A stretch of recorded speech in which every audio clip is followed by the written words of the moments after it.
गुणातीतो अक्षरं ब्रह्म भगवान् पुरुषोत्तमः जनो जानन्निदं सत्यं मुच्यते भवबंधनात्। ભગવાન સ્વામિનારાયણના ચરણોમાં વંદન સાથે ગુરુહરિ બ્રહ્મ સ્વરૂપ પ્રમુખ સ્વામી મહારાજના ચરણોમાં વંદન સાથે પ્રગટ ગુરુહરિ પ્રગટ બ્રહ્મ સ્વરૂપ પરમ પૂજ્ય મહંત સ્વામી મહારાજના ચરણોમાં વંદન સાથે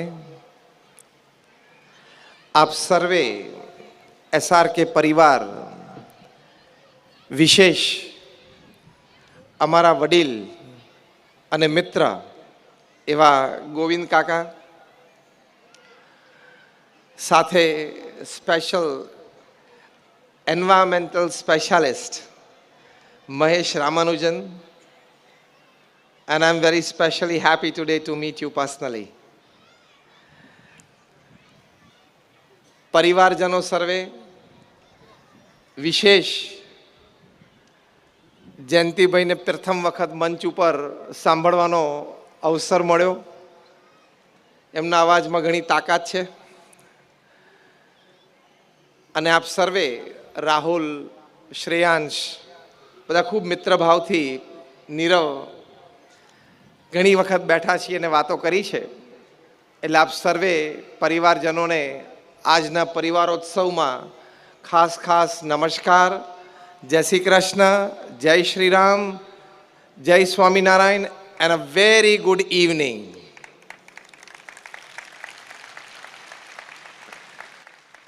આજની આપણી વાતનો વિષય છે, જ્યારે પરિવારોત્સવ આપણે ઉજવીએ છીએ, એક પરિવાર આપણે બધા સાથે મળ્યા છીએ અને જેમ શબ્દ વાપર્યો રામાનુજાચાર્યએ, તમારું નામ રામાનુજ છે, પણ રામાનુજાચાર્ય એટલા માટે કે તમે એન્વાયરમેન્ટલમાં વિશેષ જ્ઞાની છો, કે એક્સટેન્ડેડ એસઆરકે ફેમિલી. તો આપણે પરિવાર સંબંધી, પારિવારિક મૂલ્યો સંબંધી, પારિવારિક સુખ સંબંધી ઘણી બધી વાતનો વિમર્શ કરીશું.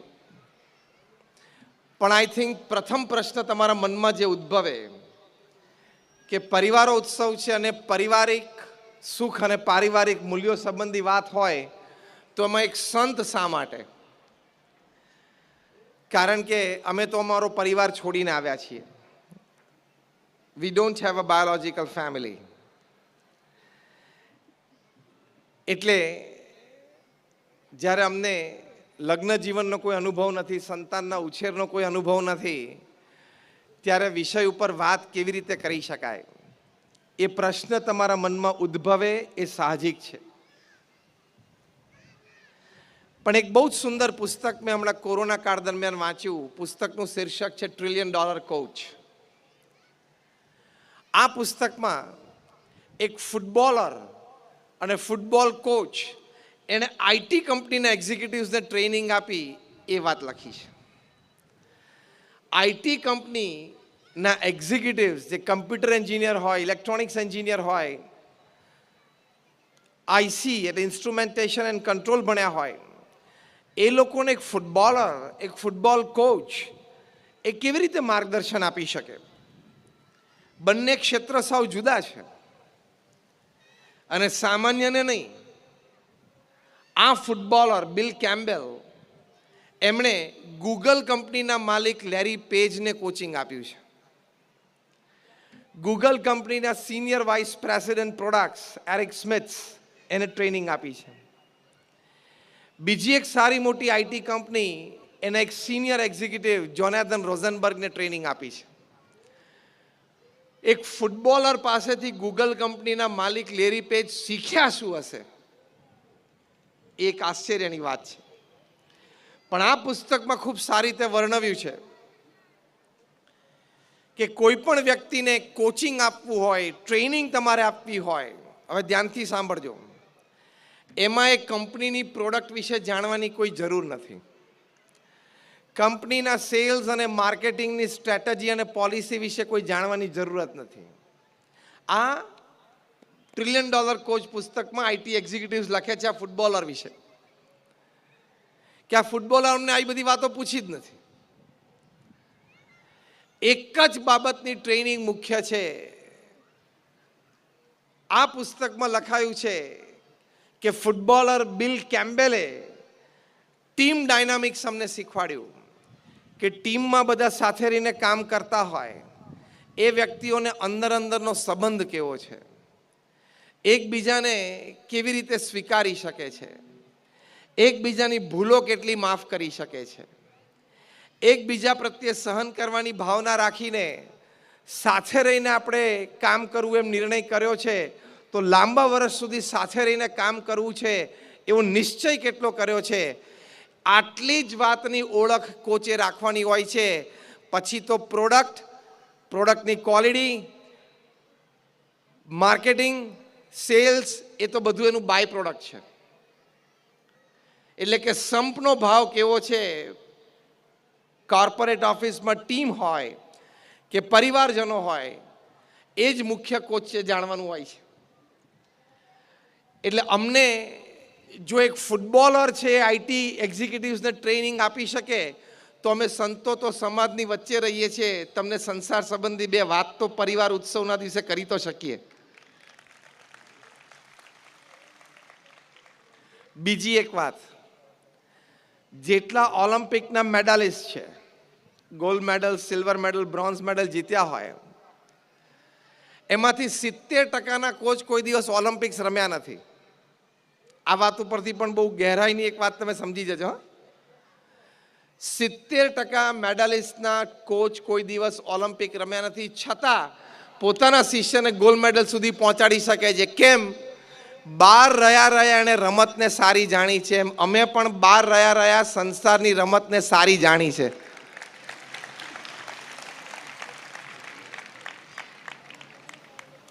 એનાલિસિસ સારું કરે એટલે પ્લેયર કરતાં કોચને રમતનું જ્ઞાન વધારે હોય છે. વળી કોચ સામેની ટીમની પણ સ્ટ્રેન્થ અને વીકનેસ બે જાણી અને આ ટીમને જણાવે. ટૂંકમાં રમત રમનાર કરતાં બહાર બેસીને રમતનું એનાલિસિસ કરતો હોય એને રમતનું વધારે જ્ઞાન હોય છે. એમ સંસારમાં રહ્યા કરતાં બહાર રહીને સંસારનું એનાલિસિસ કરતા હોય ને એને સંસારનું, પરિવારનું વધારે જ્ઞાન હોય છે. એટલે માર્ગદર્શન આપી શકીએ. વળી પ્રમુખ સ્વામી મહારાજ 3.5 લાખ ઘરે પધરામણી કરી છે. તમારા દીકરા દીકરીના લગ્ન હોય ને ત્યારે તમે 5-15 ઘરે કંકોત્રી આપવા જવાની હોય, બાકી તો બધી કુરિયરથી મોકલી દેવાય, પણ 5-15 ઘરે રૂબરૂ જવું પડે. ત્યારે તમને ખબર પડે કે સાંજ કેવી રીતે પડે છે. પ્રમુખ સ્વામી મહારાજે પોતાની 51 વર્ષની ઉંમર પછી 20 વર્ષ સુધી રોજના 30, 40 અને 70 ઘરોમાં પધરામણી કરી છે. એટલે એમને પારિવારિક જીવનનો અનુભવ બહુ સારો એ તમારી સાથે શેર કરવાનો છે. 7.5 લાખ પત્રોના એમને ઉત્તર આપ્યા, જેમાં લોકોએ પોતાના પ્રશ્ન લખ્યા હોય એના સમાધાન આપ્યા. એ અનુભવ તમારી સાથે શેર કરવાનો છે. 40 લાખ લોકોને પ્રમુખ સ્વામી મહારાજ વ્યક્તિગત મળ્યા, એમનો અનુભવ તમારી સાથે શેર કરવાનો છે. અને તમે જે 2 સંતાનોને ઉછેરીને મોટા કરે તમારો અનુભવ, અમને 1200 સંતોને દીક્ષા આપીને ઉછેરીને મોટા કર્યા એમનો અનુભવ તમારી સાથે શેર કરવાનો છે. એટલે જ્યારે પારિવારિક સુખ અને પારિવારિક મૂલ્યોની વાત આજે પરિવારોત્સવ આપણે ઉજવીએ છીએ ત્યારે પ્રથમ અગત્યની વાત છે કે સમય પરિવાર માટે તમારે પૂરતો આપવો જોઈએ. તમે એમ કહેશો કે અમે પરિવારને પૂરતો સમય આપીએ છીએ, પણ હાર્વર્ડ યુનિવર્સિટીના એક સર્વે પ્રમાણે હાર્વર્ડ યુનિવર્સિટીએ 1 લાખ પરિવારનો સર્વે કર્યો દુનિયાના 5 ખંડો ઉપર. કોઈ એક દેશમાં નહીં, 110 દેશોમાં, across caste, creed, colour, religion and nationality. Survey પાછળનો મુખ્ય પ્રશ્ન હતો કે દરેક પરિવારજનને એમ પૂછવામાં આવતું કે what according to you is the greatest joy upon this earth. તમારી દ્રષ્ટિએ પૃથ્વી પર સૌથી મોટો આનંદ શું છે?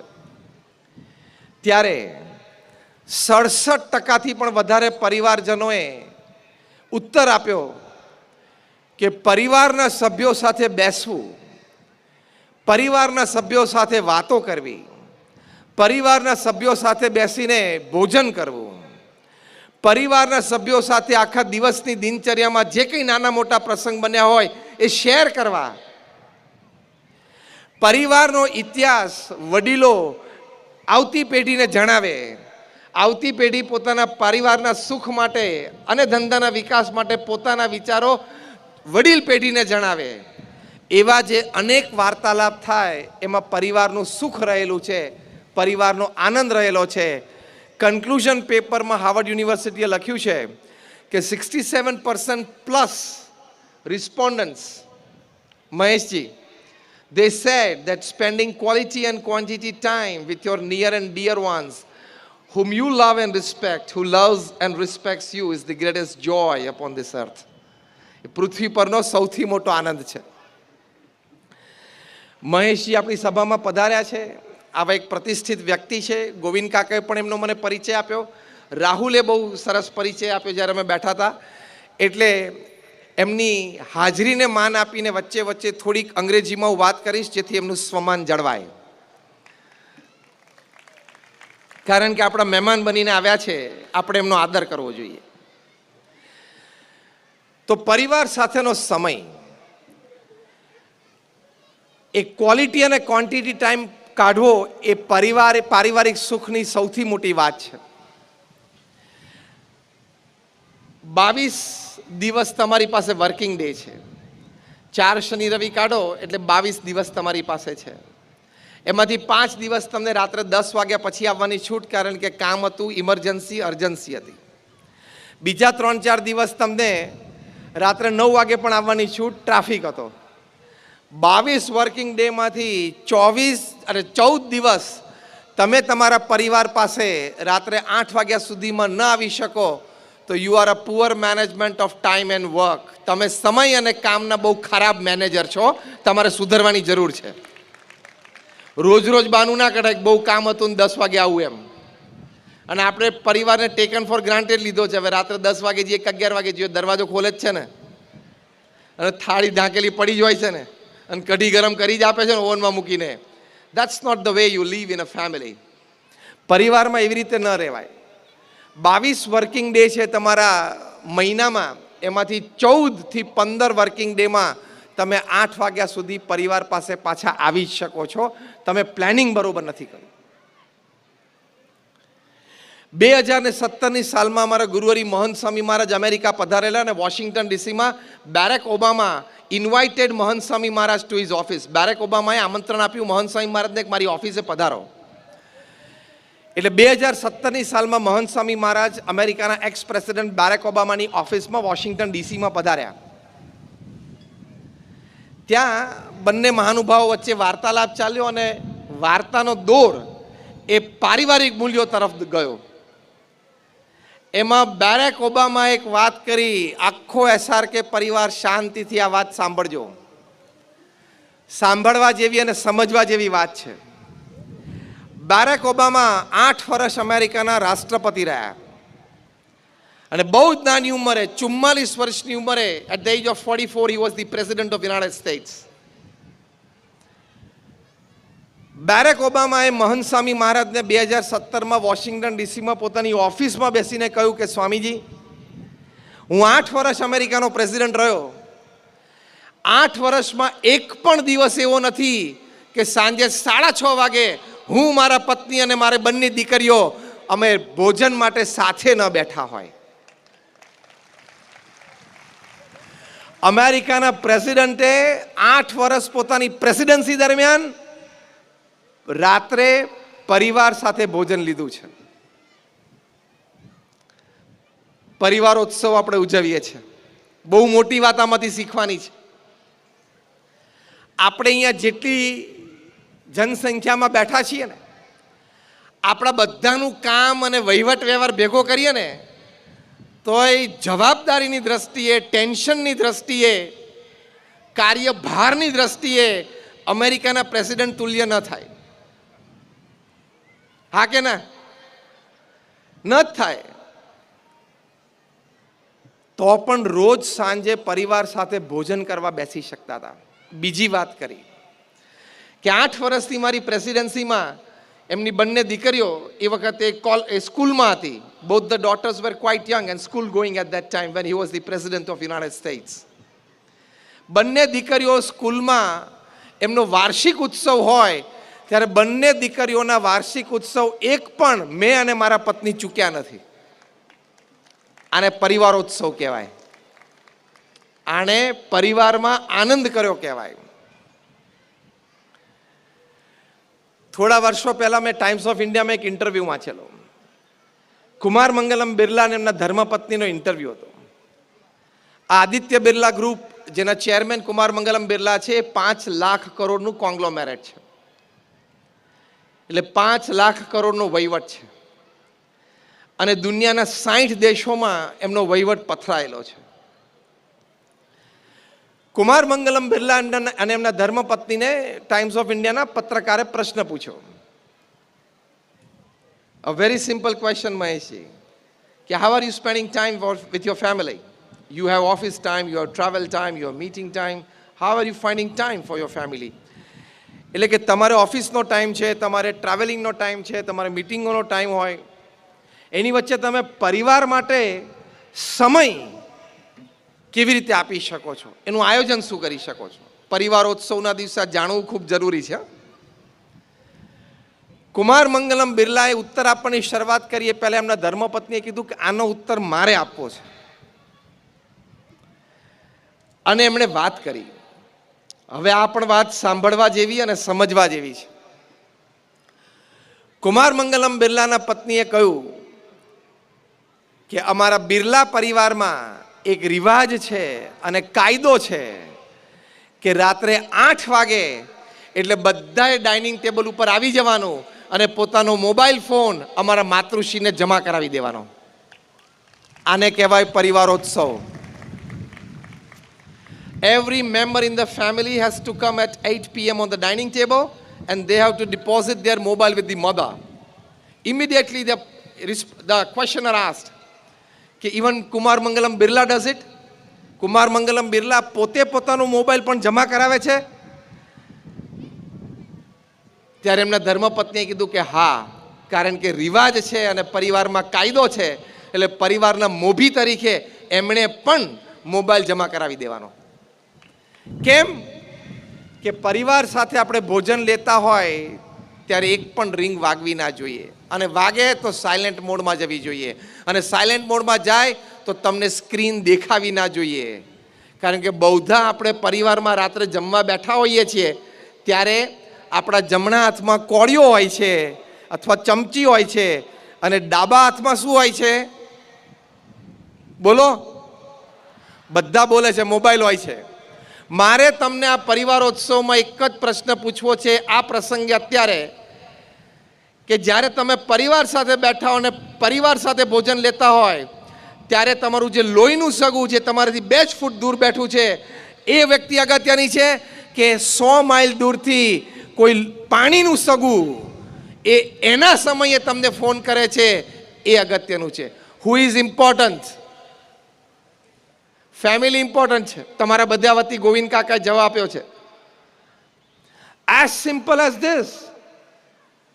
તમારાથી 2 ફૂટ દૂર બેઠેલી તમારા પરિવારજનની વ્યક્તિ એ તમારી માટે વધારે અગત્યની છે. એ વખતે ગમે તે મોબાઈલ ફોન હોય, યુ કાન્ટ પિક અપ, એ ઉપાડવાનો જ નહીં. નહીં તો તમે પારિવારિક મૂલ્યની કિંમત જ સમજ્યા નથી. પરિવારમાં સાથે જમવા બેઠો અને બધાના હાથમાં મોબાઈલ ફોન હોય, ધીસ ઇઝ નોટ પરિવારોત્સવ. આ ફેમિલી વેલ્યુઝ નથી. એ વખતે ગમે તેવી અગત્યની વાત હોય બાજુ પર મૂકવાની. હા, કોઈ ઇમરજન્સી હોય, હેલ્થ ઇમરજન્સી કોઈની હોય, તમારા મિત્ર વર્તુળમાં કોઈની હેલ્થ ઇમરજન્સી હોય, એનો ફોન આવવાની શક્યતા હોય મદદ માટે, તો બરોબર છે. બીજો પ્રશ્ન પૂછ્યો પત્રકારે કુમાર મંગલમ બિરલાને કે ફોન 8 વાગે તમે જમા કરાવો પછી પાછો ક્યારે મળે? એ અગત્યનું પાછું. એટલે કુમાર મંગલમ બિરલાએ કહ્યું કે 8 વાગે ફોન જમા કરાવવાનો, 8 થી 8:45 અમારે પરિવારમાં રાત્રિ ભોજનનો કાર્યક્રમ ચાલે.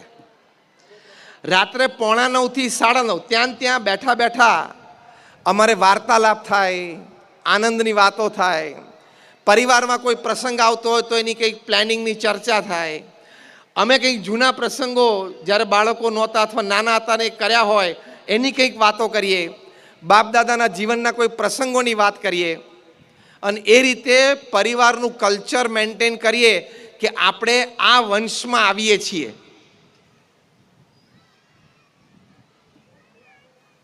મારે એ પ્રશ્ન નથી પૂછવો કારણ કે મને એમાં જોખમ લાગે છે હાથ ઊંચા કરાવવામાં, પણ ખાલી પ્રશ્ન પૂછું તમે અંતરદ્રષ્ટિ કરી લેજો કે આ ગોવિંદ કાકાનું જીવન ચરિત્ર જે લખાયું એ તમે પરિવારજનોએ બધાએ પહેલા પાનાથી છેલ્લા પાના સુધી વાંચ્યું હોય ને એ અંતરદ્રષ્ટિ કરજો, બીજા તો પછી વાંચશે. મેં કહ્યું ને હું આંગળી ઊંચી નહીં કરાવું, નહીં તો જોખમ આવી જશે.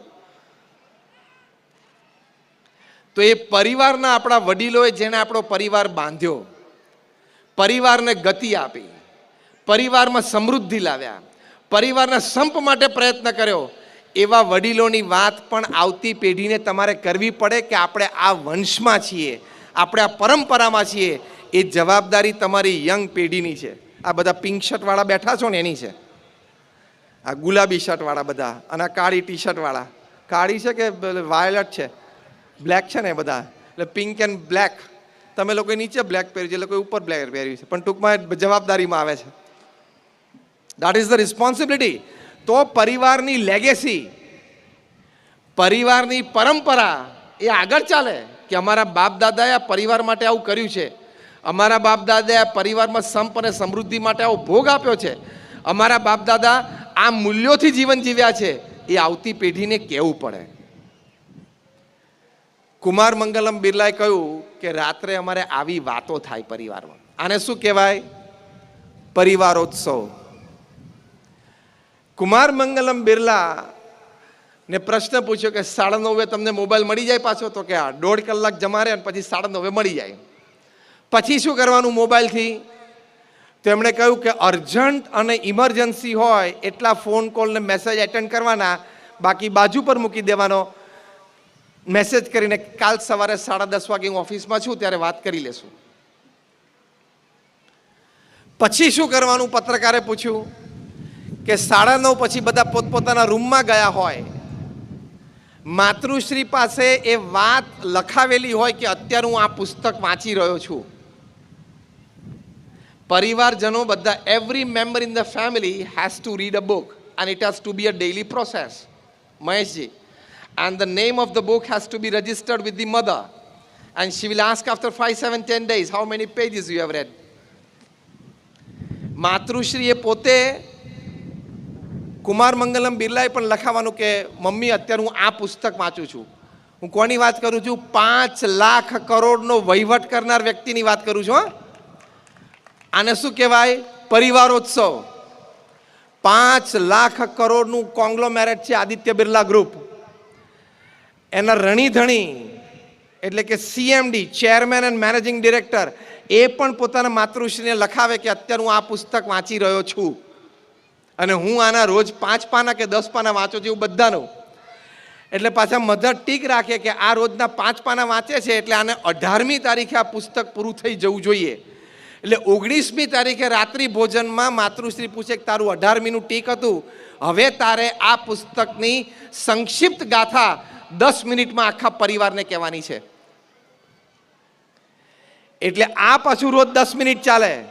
શું સમૃદ્ધિ છે લોકોના જીવનમાં! પરિવારોત્સવ લોકો કેવો મનાવે છે જોવાનું.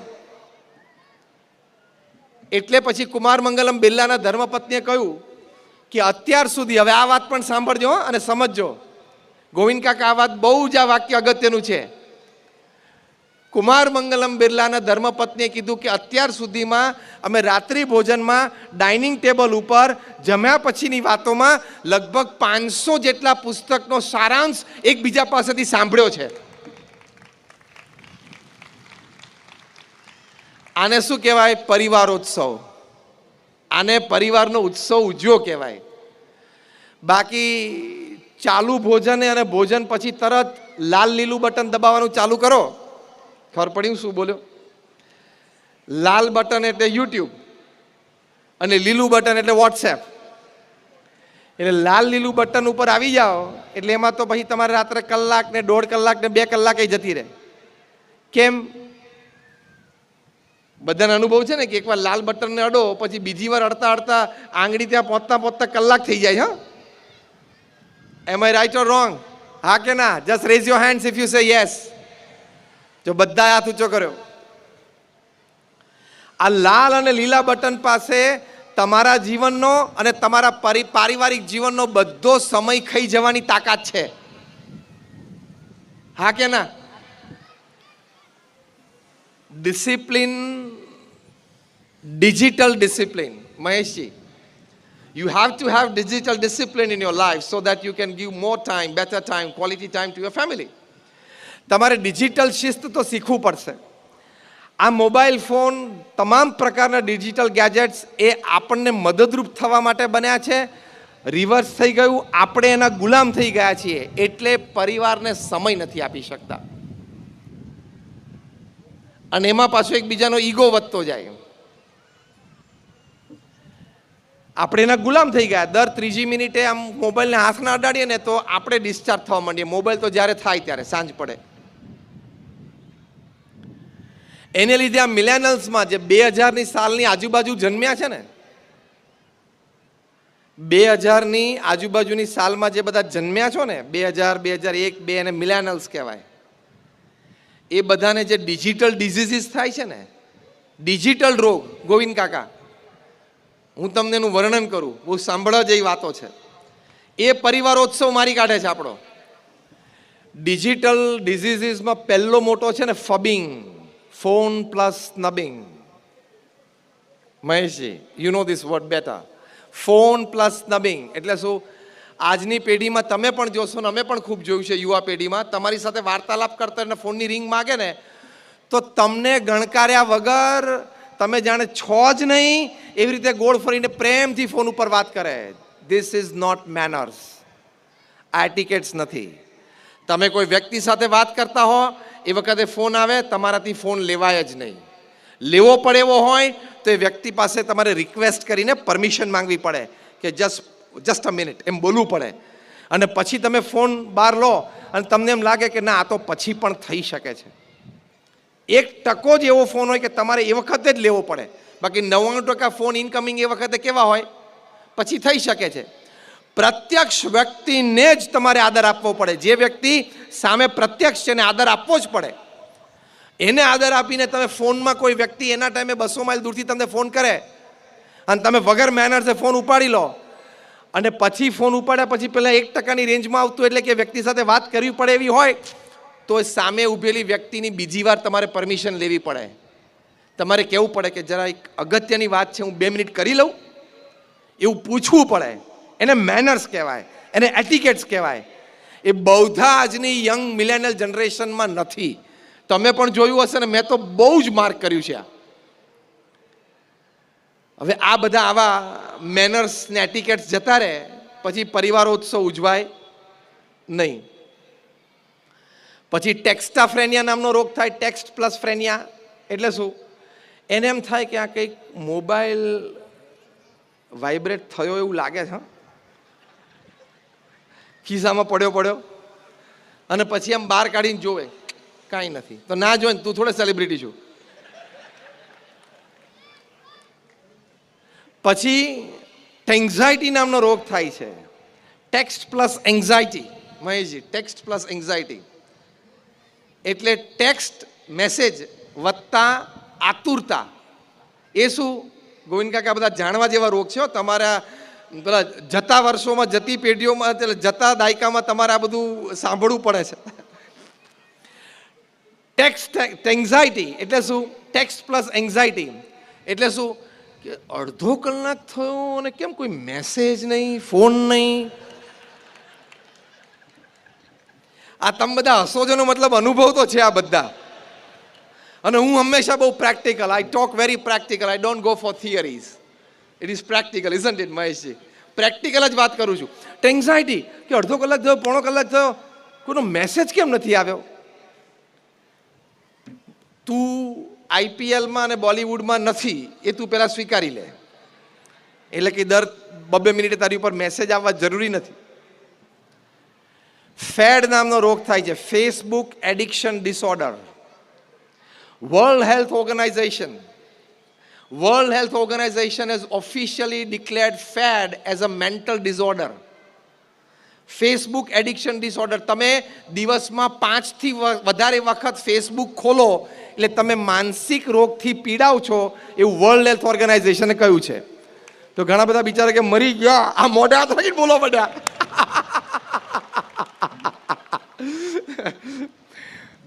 5થી વધારે વખત તમે દિવસમાં ફેસબુક ખોલો એટલે તમે માનસિક રોગથી પીડાવ છો, એવું વર્લ્ડ હેલ્થ ઓર્ગેનાઇઝેશન કહે છે. યુનોની આ સંસ્થા છે. આશ્ચર્ય થશે તમને ગોવિંદ કાકા કે મુંબઈમાં એક જાયન્ટ મલ્ટીનેશનલ કોર્પોરેશનના એક એક્ઝિક્યુટિવ, જેનો એન્યુઅલ પે 2 કરોડ રૂપિયા, એટલે બહુ સારા એક્ઝિક્યુટિવ હતા, એણે પોતે કર્મચારીને હાયર કર્યો છે. એને એ લગભગ ₹1,00,000 ₹1.5 લાખ માસિક પગાર આપે છે. એને બાજુમાં બેસવાનું અને એનું કામ શું એ કર્મચારીનો કે હું ઓફિસ આવર્સ દરમિયાન, કામના કલાકો દરમિયાન જો હું ફેસબુક ખોલું તો તારે મને લાફો મારવાનો. લાફો મારવાના મહિને 1.5 લાખ આપે છે. લાફો મારવાના મહિને 1.5 લાખ રૂપિયા, કારણ કે એને સખત આદત પડી ગયેલી. હમણાં 3 મહિના પહેલાં દિલ્હીની રામ મનોહર લોહિયા હોસ્પિટલમાં 2 ભાઈઓને દાખલ કરવા પડે. એકની ઉંમર 19, એકની લગભગ 16-17 જેવી. એમ્બ્યુલન્સમાં એમને ઘરેથી લઈ ગયા ને ત્યારે પણ એની સામે ફેસબુક ખુલ્લું હતું. કેમ કે ફેસબુક એડિક્શન ડિસઓર્ડર, જેમ તમાકુનું વ્યસન હોય, જેમ દારૂનું વ્યસન હોય, એમ ફેસબુકનું પણ વ્યસન. એટલે ફેસબુક એને ખુલ્લી હોય તો જ એને ખાવાનું ભાવે, તો જ ભૂખ લાગે, તો જ પાણી પી શકે, તો જ તરસ લાગે. જેમ તંબાકુના વ્યસની હોય છે ને, ટાઈમે મળે નહીં ત્યારે બહુ તકલીફ પડે. એક ભાઈ અમને કહ્યું કે સ્વામી તકલીફ એટલે તમને ખબર નથી. મેં કહ્યું શું? કે હું આમ તમાકુ ચોડું ને પછી જ હું ટોયલેટ જઈ શકું. ઘણા બધાને એનું માનસ છે એની સાથે લિંક થઈ ગયું. ચોખ્ખી દેશી ભાષામાં સિંક થઈ ગયું. સિંક, ડેટા સિંક થઈ ગયો. એટલે પછી એને કહ્યું કે તું તમાકુને ચૂનો જે ચોડે છે ને એ જમણા હાથથી તું અંગૂઠો ફેરવે છે ને, આ એક્યુપ્રેશર પોઈન્ટ ટોયલેટનો જ છે. એટલે તું તમાકુ ચોડે કે ના ચોડે, એમને એમ ચોડે તોય તને શરૂ થઈ જાય સેન્સેશન. અત્યારે કોઈ પ્રયત્ન ના કરતા, પછીની વાત છે આ. અને એમાં પછી તમાકુની ગરમી પડે એટલે ગરમી સાથે પ્રેશર આવે ને એટલે આવવા માંડે. મેં તમને બતાવતો થોડો અંગૂઠો નીચો રાખ્યો છે. કહેવાની વાત એ છે કે આવા આદતે અને બંનેને રિહેબિલિટેશન પ્રોગ્રામમાં જોડ્યા કે ભાઈ આને ફેસબુકનું આદત છોડાવો. ફેસબુકનું ચોખ્ખું ગુજરાતી ખબર તમને? ફેસબુકનું ગુજરાતી ભાષાંતર એક શબ્દમાં, ફેસબુકનું ગુજરાતી ભાષાંતર જે આપણે વર્ષોથી સાંભળીએ છીએ આપણા બાપ દાદા પાસેથી, પંચાત. હવે તમે માર્ક કરો, હું સાચું બોલું છું ખોટું બોલું છું. ફેસબુકનું ચોખ્ખું ગુજરાતી એટલે પંચાત. ગામ શું કરે છે, મારા મિત્રો અને પરિચિતો શું કરે છે, હું જેને ફોલો કરું છું એણે આજે શું કર્યું, તે તું આટલો બધો નવરો છો? એ ગામ શું કરે છે. એમાં પછી ફોમો નામનો રોગ થાય, fear of missing out. FOMO એટલે શું? તમારા 4-5 મિત્રો ભેગા થયા હોય અને કંઈક ભેગા થઈ ગયા, આઈસ્ક્રીમ ખાધો અને એ લોકો ફેસબુક ઉપર પોસ્ટ કરે અને તમે જુઓ એટલે વિચાર શું આવે? મને કેમ યાદ ના કર્યો, મને કેમ નહીં બોલાયો હોય? આ 5માંથી એક પેલો જે છે ને એ મને ખબર છે ને મારા પ્રત્યે સારો ભાવ નથી, એટલે એણે આ 4ને ચડાયા છે. આ 4માંથી કોકે તો મને યાદ કર્યો હશે, પણ એણે કીધું હશે કે આ નથી બોલાવો. આ વિચારોના વમણ ચાલુ થઈ જાય. આ વિચારોના વમણમાં યંગસ્ટર્સ અને ટીનેજર્સને રાત્રે સ્લીપિંગ પિલ લેવી પડે છે, ઊંઘ નથી આવતી, અનિંદ્રાના રોગ થાય છે. એની સામે જોમો મુવમેન્ટ ચાલી, JOMO, જોમો movement, Joy of missing out. કે 5 મિત્રોએ ભેગા થઈને ફેસબુક ઉપર પોસ્ટ કર્યું કે અમે ભેગા થયા અને હોટલમાં આનંદ કર્યો, અને જે રહી ગયો હોય જોતો હોય એને ડિપ્રેશનમાં દુઃખમાં આવવાની જરૂર નથી. એ ઘરે માતા પિતા સાથે રાત્રિ ભોજનમાં ખીચડી ખાતો હોય એનો ફોટો સામે પોસ્ટ કરે કે તમે મિત્રોએ ભેગા થઈને આનંદ કર્યો ને, મેં પણ પપ્પા મમ્મી સાથે રાત્રે બેસીને ખીચડી ખાઈને આનંદ કર્યો. આને શું કહેવાય? પરિવારોત્સવ. એવું ડઘાઈ નહીં જવાનું, મૂંઝાઈ નહીં જવાનું કે મને કેમ ના બોલાયો. You should stand your personality. ડિગ્નિટીથી જીવવાનું, ગૌરવ સાથે જીવવાનું, કોઈના પ્રત્યે અસદભાવ કે અવગુણ નહીં. પણ ના થયું, ના બોલાવ, it's fine, it's okay, they are they, I am me, simple. આ વાત મેં ડિજિટલ સંબંધી એટલે કરી કે આમાં આપણો ટાઈમ બહુ જાય છે, એટલે પરિવારને આપણે સમય નથી આપી શકતા. ફેસબુક ઉપર કોકની પોસ્ટ જોઈને આપણા મૂડ્સ અપડાઉન થાય છે. બધાને અનુભવ હશે. હું સાચું બોલું છું ખોટું? આંગળી ઊંચી કરો જો હું સાચું બોલતો હોય તો. બધા આંગળી ઊંચી કરી. કે ફેસબુક ઉપર આપણા મિત્રોના ચિત્રો જોઈને આપણા મૂડ અપડાઉન થાય છે. તો આટલું બધું રિમોટ કંટ્રોલ કોકના હાથમાં આપી દેવાય આપણું? રિમોટ કંટ્રોલ લઈને તમે ટીવી સામે બેસો ને, તમે દબાવો એમ ટીવી પર સ્ક્રીન ઉપર બધું ડિસ્પ્લે બદલાય. એમ કોક ફેસબુક ઉપર પોતાના ફોટો પોસ્ટ કરે અને તું શેનો ઝાંખો થઈ જાય છે? એટલે આટલું બધું રિમોટ કંટ્રોલ તો કોઈના હાથમાં આપી દેવાનું નહીં. આ બધો સમય એમાં જાય છે, એટલે પરિવાર સાથે સમય નથી આપી શકતા. ગોવિંદ કાકા, તમને સ્ટીવ જોબ્સની વાત કરું. સ્ટીવ જોબ્સ એપલ કંપનીના માલિક. $3 ટ્રિલિયન અત્યારે એની માર્કેટ કેપ છે. The market cap of Apple is $3 trillion. 2000 અબજ ડોલરનું એનું રેવન્યુ છે. એટલે દુનિયાના લગભગ 225 દેશની જીડીપી કરતા એપલનું રેવન્યુ વધારે છે. દુનિયાના 200 નહીં 225 દેશોને ઇન્ડિવિજ્યુઅલી તમે લો તો એ સરકાર પાસે જે છે એની કરતાં એપલ પાસે વધારે છે. કેટલી તાકાત કહેવાય કંપનીની. 56 વર્ષની ઉંમર એમનું કેન્સરથી મૃત્યુ થયું પછી એમના મિત્ર એન્ડરસન અને નિક બિલ્ટન એમનું જીવન ચરિત્ર લખ્યું છે. જીવન ચરિત્રનું નામ છે સ્ટીવ જોબ્સ, કારણ કે બ્રાન્ડ નેમ હતું. ગમે ત્યારે તમે સ્ટીવ જોબ્સની કે આઈફોનની વાત કરો ને, એટલે દર સેકન્ડે 11 આઈફોન વેચાય છે. આ હું આજની અને અત્યારની ઘડીની વાત કરું છું. એટલે આપણે આઈફોનની વાત સ્ટીવ જોબ્સની શરૂ કરી, 1 મિનિટ થઈ, 60 સેકન્ડ થઈ, એટલે 650 આઈફોન પૃથ્વી ઉપર વેચાઈ ગયા. દુનિયામાં જેટલા આઈફોન વેચાણા છે એનો ઢગલો કરીએ એટલે આઈફેલ ટાવર પેરિસમાં છે ને એના જેવો ઢગલો થાય. આઈફોન આપ્યો, આઈપેડ આપ્યું, આઈપોડ આપ્યું, આઈક્લાઉડ આપ્યું. એનો પરિવારોત્સવ વિશે વાત જાણવા જેવી છે. પહેલો પરિવારોત્સવ એટલે કે તમને ખબર છે આઈ ઉપરથી કેમ બધી પ્રોડક્ટ બહાર પડે છે? IPhone, iPad, iCloud. એનો અહમ નથી કે મેં આ વાત કરી છે, પણ એમનો ટેકનિકલ ડિઝાઇનર, એનું નામ હતું જ્હોન આઈવી. સ્ટીવ જોબ્સનો આઈડિયા હતો, પણ ટેકનિકલ ડિઝાઇન જ્હોન આઈવીએ કર્યું.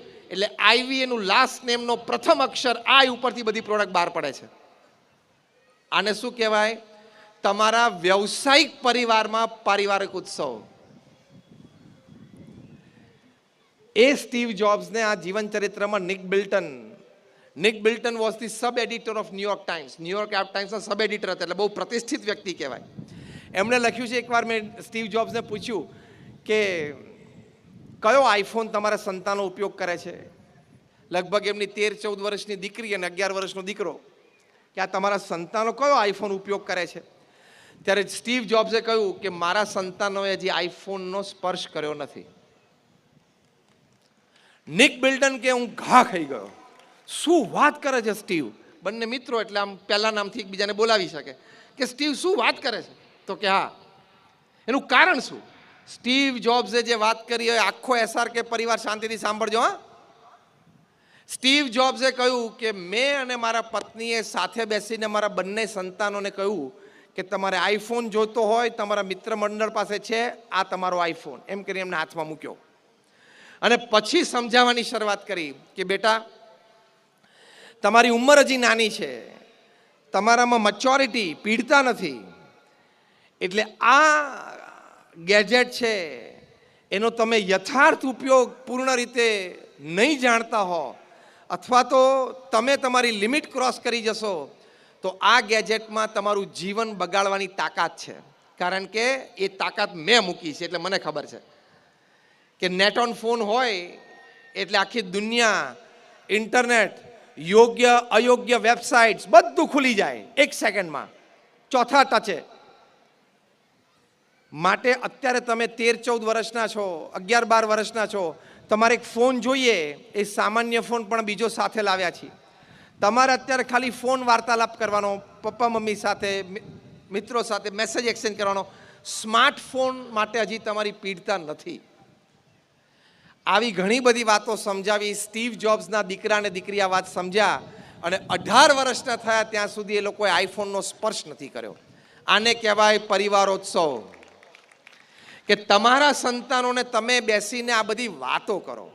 સ્ટીવ જોબ્સ આઈફોનના માલિક એના સંતાનોને આટલો વિવેક શીખવાડી શકતા હોય તો તમે કઈ જાતનો ગર્વ લો છો કે મારી દીકરી કે મારો દીકરો 13 ને 15 વર્ષના થાય એટલે મેં એને આઈફોન આપ્યો, પાછું 5 જણાને તમે કહો તમે મૂર્ખ અને તમારા પરિવારજનના બધા વડીલ મૂર્ખ. કારણ કે તમે એનું ભવિષ્ય એ યથાર્થ રીતે, યોગ્ય રીતે ઘડાય એની માટે પૂર્ણ રીતે ચિંતિત નથી. પ્રમુખ સ્વામી મહારાજને ન્યુયોર્ક એરપોર્ટ ઉપર એક પત્રકારે પ્રશ્ન પૂછેલો કે આ ટેકનોલોજી, ઇન્ટરનેટ, કમ્પ્યુટર આ બધું જ છે એ આશીર્વાદ છે કે અભિશાપ એટલે કે શ્રાપ છે? પ્રમુખ સ્વામી મહારાજે ત્વરિત પોતાના અનુભવ પરથી, કારણ કે મેં વર્ણવ્યા ને એમના સ્ટેટિસ્ટિક્સ, આંકડા બધા મેં એમના કીધા, એ બધા આંકડા એમની 51 વર્ષની ઉંમરના પછીના છે. એમણે પોતાના અનુભવ પરથી કહ્યું કે વિવેકથી વાપરે તો આશીર્વાદ છે, વિવેક ચૂકી જાય તો શ્રાપ છે. આ પ્રમુખ સ્વામી મહારાજે આ વાત કરેલી. એટલે વિવેક રાખવો પડે તો તમે પરિવારમાં સમય આપી શકો. અને જે બીજી વાત મારે કરવાની છે કે પરિવાર માટે તમે એને સંસ્કારિત કરી શકો. સમય તો તમે આપો નક્કી કરીને. દુનિયાના સૌથી ધનાઢ્ય વ્યક્તિ વોરેન બફેટને પૂછ્યું કે how is your day? Warren Buffett was asked, Berkshire હેથવેના માલિક. 63 કંપનીઓ છે બર્કશાયર હેથવેની છે અને $100 અબજ ઇન્વેસ્ટમેન્ટ છે એનું. $100 અબજ. $1 અબજ એટલે અત્યાર પ્રમાણે 78 નો ભાવ ગણો $1 સામે, એટલે 7,800 કરોડ. 7,800 કરોડ એટલે $1 અબજ એવા $100 અબજ નું ઇન્વેસ્ટમેન્ટ છે. અને 63 કંપનીઓની CMD એ પોતે છે. એણે કહ્યું કે સવારે 9 થી સાંજે 6 હું એક વેપારી અને ધંધાદારી છું, સાંજે 6 થી 9 હું પરિવારનો એક જન છું, અને રાત્રે 9 થી 10:30 હું એક આધ્યાત્મિક અસ્તિત્વ છું. આવી રીતે મારો દિવસ પસાર થાય છે. આને પરિવાર ઉત્સવ કહેવાય. આને પરિવાર ઉત્સવ કહેવાય કે રાત્રે 9 થી 10:30 કોઈ કાર્યક્રમ જ નહીં, પરિવાર, અને સાંજે 6 થી 9 પરિવાર સિવાય કોઈ કાર્યક્રમ નહીં. તો આવી રીતે સમય આપવો. પછી સંસ્કારિત કરવા કે પરિવારજનોને તમારે સંસ્કારિત, તમે શિક્ષણ માટે કટિબદ્ધ છો એ સારી વાત છે, પણ પરિવારમાં સંસ્કારનું પ્રદાન સારી રીતે થાય એની માટે પણ તમારે જવાબદારી લેવી પડે. અત્યારે સ્કૂલમાં ગધેડાનો ચાલશે પણ ગણપતિનો નહીં ચાલે, કારણ કે નહીં તો તમે શિક્ષણનું ભગવીકરણ કરો છો. એટલે તમારે એ સંસ્કાર ઘરે આપવા પડશે. એ સંસ્કાર તમારે ઘરે આપવા પડશે, નૈતિકતાના, પ્રામાણિકતાના, શિસ્તના. એની માટે ઘરનું વાતાવરણ એ ઊભું કરવું પડશે. 1996ની સાલમાં અમે પ્રમુખ સ્વામી મહારાજ સાથે અમેરિકા ગયા હતા. ત્યાં ફેમિલી શિબિર્સ એટલે આ પરિવારોત્સવ જ હતો બધો. 15 પરિવાર સાથે અમે 2 સંતો આખો દિવસ રહીએ, બાળકો સાથે બેસીએ, એનું માનસ જાણીએ, વડીલો સાથે બેસીએ. એમાં બાળકોને સવારે અમે જ્યારે બેસતા ત્યારે એને એક ફોર્મ ભરાવતા કે what do you like about your parents and what you don't like about your parents from the children. તમારા માતા પિતા વિશે તમને શું ગમે છે ને શું નથી ગમતું. નાના 8-9 વર્ષના બાળકોએ જે વાત લખેલી, જો આ પરિવારમાં સંસ્કાર ના હોય અથવા તો સંસ્કાર પ્રદાન કરવાની વૃત્તિ ના હોય તો કોઈ દિવસ પરિવારનો ઉત્સવ ઉજવાય નહીં. એક 8 વર્ષના બાળકે લખેલું કે મારા માતા પિતા જે રીતે મારા દાદા દાદીને ઘરમાં ટ્રીટમેન્ટ આપે છે ને એ મને નથી ગમતું. હવે આપણે ચેક કરી લો, આપણા વૃદ્ધ માતા પિતા હોય અથવા તો અશક્ત હોય, બીમાર હોય, એની આપણે કેટલી સેવા કરીએ છીએ, એને કેટલો આદર આપીએ છીએ, એ તમારા નાના સંતાનો જોવે છે. કદાચ એ વ્યક્ત નથી કરતા, બોલતા નથી, પણ એના મનમાં તો બધી વાત છપાઈ જાય છે.